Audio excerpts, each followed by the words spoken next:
You've expressed disapproval at Twitter's decision to ban Milo Yiannopoulos' Yes. account.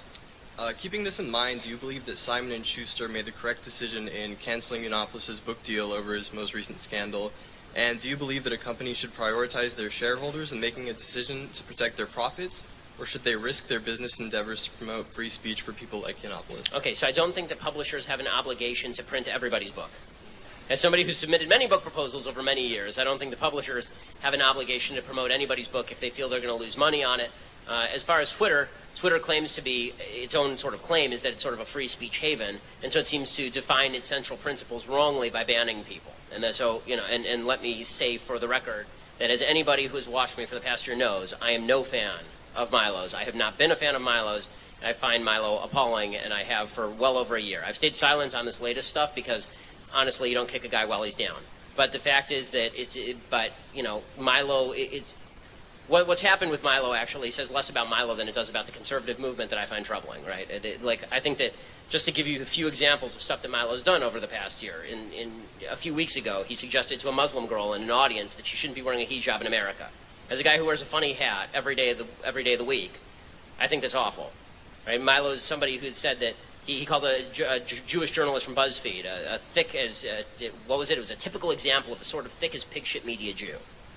Right? Milo, on the day of my child's birth, sent me a meme of a black baby suggesting my kid was half black because I'm a cuck, because I'm not sufficiently supportive of Donald Trump.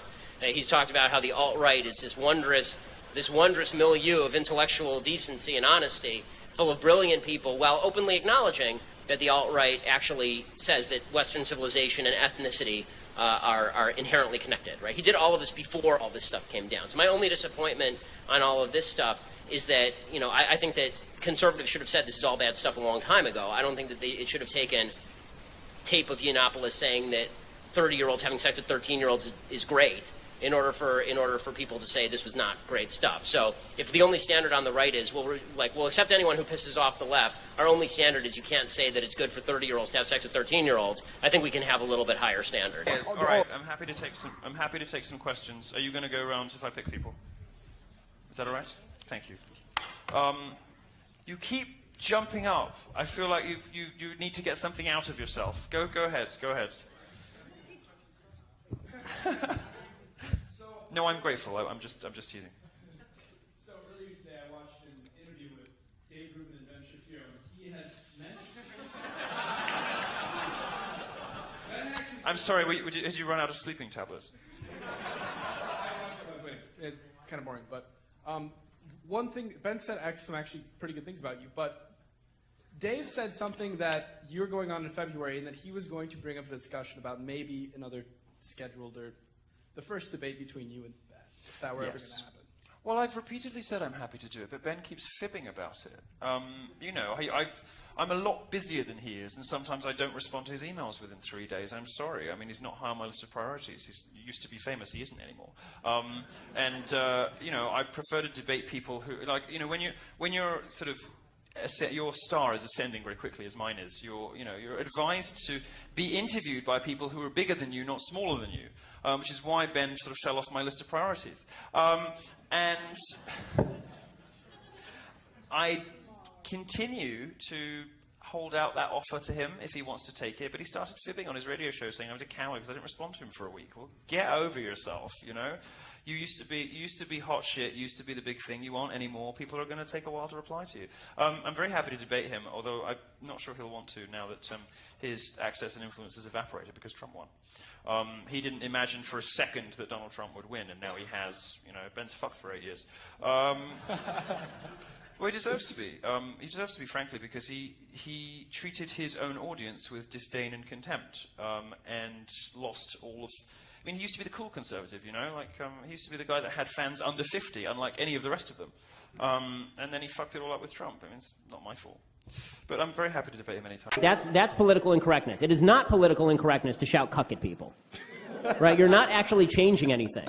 I'm sorry, just shouting cuck at people doesn't make the world a better place. It just means that you're an asshole. Yeah. So the idea that my big problem with this is that there's a whole generation of young people who are falling into the trap of thinking they're principled by saying stupid things, and not just saying stupid things, right? Because cuck is just a silly thing. But people who are using the N-word in chat rooms because they think, oh, I'm violating some sort of societal taboo, and that makes me cool.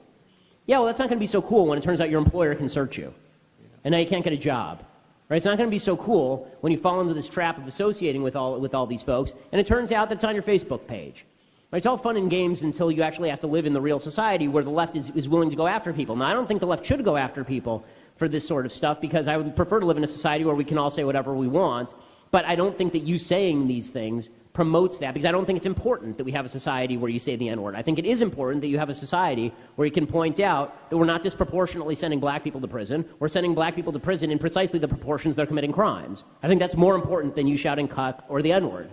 Right? And this is my big problem with, as you know, I have this long-running debate now with Milo Yiannopoulos. This is my big problem with Milo and his entire movement, is I think that Milo is not conservative. I don't think he knows anything about conservatism. I don't think he cares about the Constitution. He says this openly. I think that Milo cares about being a provocateur. And I'm sorry, a provocateur generation is only valuable in standing for things that are worthwhile. It is not, being a provocateur just for the sake of being a provocateur is worthless.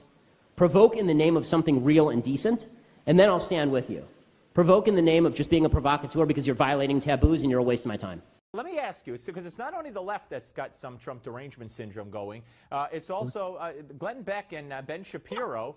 Ben Shapiro, who used to work at Breitbart. What, Trump derangement syndrome? I'm Dr. Steve. I'll give you every symptom they have. No, I think you could go around American public life diagnosing this on all ends of the political spectrum. Oh yeah. But listen to this. Glenn Beck and Ben Shapiro. They're saying now because Trump's in the White House, they're afraid. Shapiro's hiring security. He's got a rifle. They say Trump has an enemies list. I mean, I don't know what they're talking about. I mean, look. This is like the last gasp, desperate attempt to get attention from people who made a big, big bet. Shapiro and Glenn Beck both made a huge bet on the last election. They went in so hard against Trump that there's no way out for them now. And they have been cast into the political and media wilderness. You'll notice that, Ben Shapiro's only function in the media these days is to poop on Breitbart.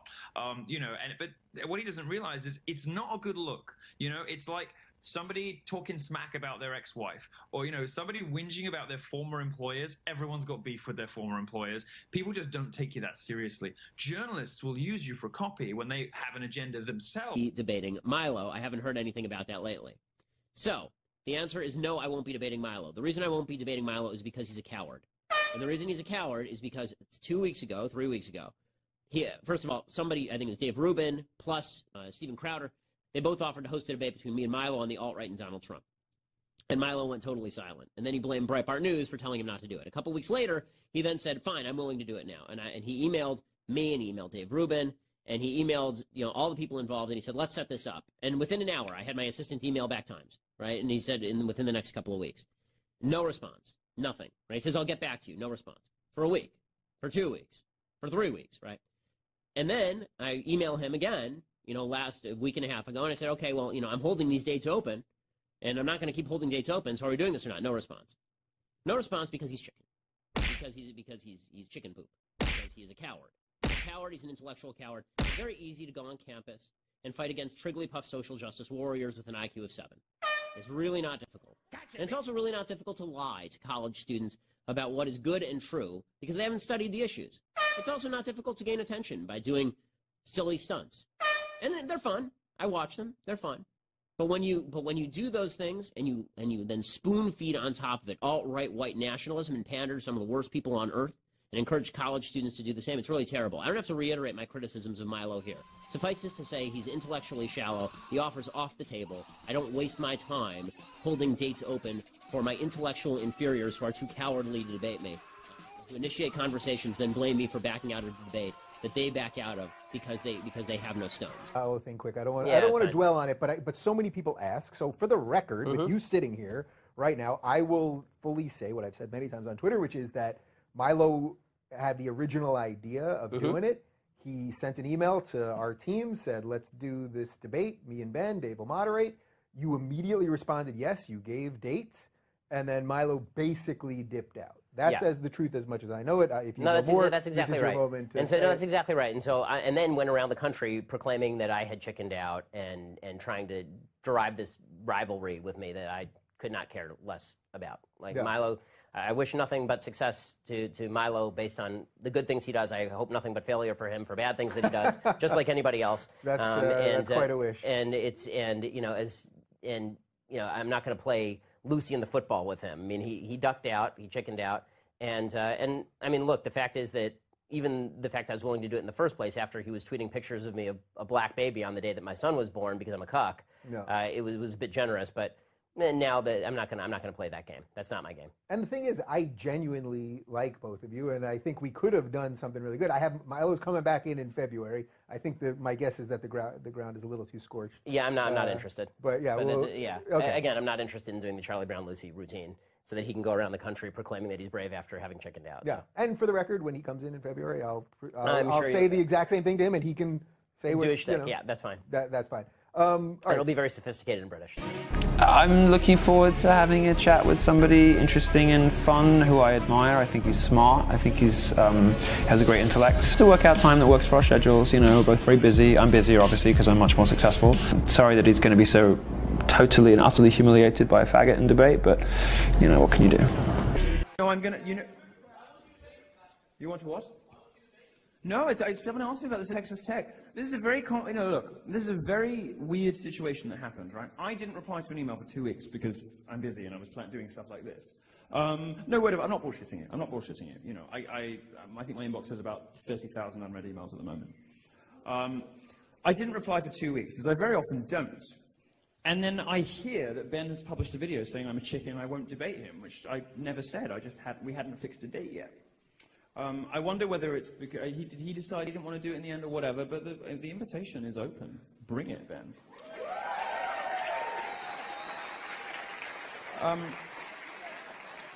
An end to pointless.